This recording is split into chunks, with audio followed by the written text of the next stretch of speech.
A woman is like the silence. I mean that only as a metaphor that if you treat her with respect, she might be open and ready to be filled, and without it, there could be no sound.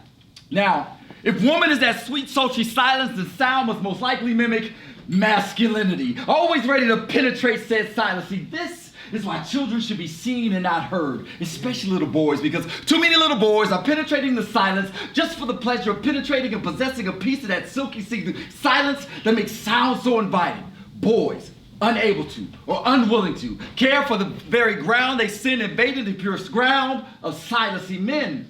Men like to teach little words to grow up and become sentences.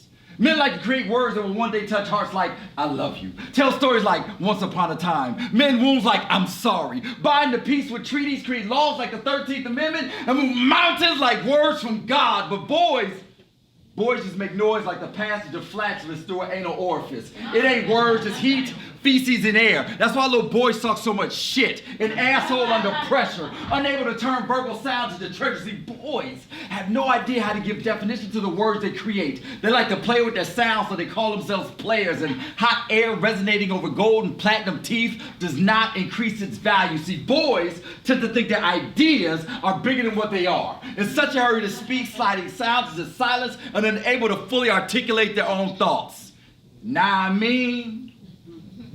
I wonder how many wonderful ideas have been aborted. Ideas that could have brought hope in a world of doubt. Ideas that could have answered the very problems we pray about. Ideas that could have stopped small shrubs from taking root in the White House. What if we aborted the very Messiah we've been waiting for?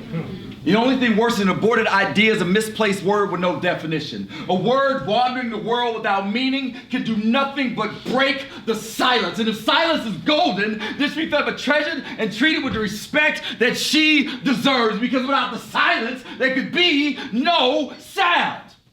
Now, releasing to the silence two distinct sounds that speak life.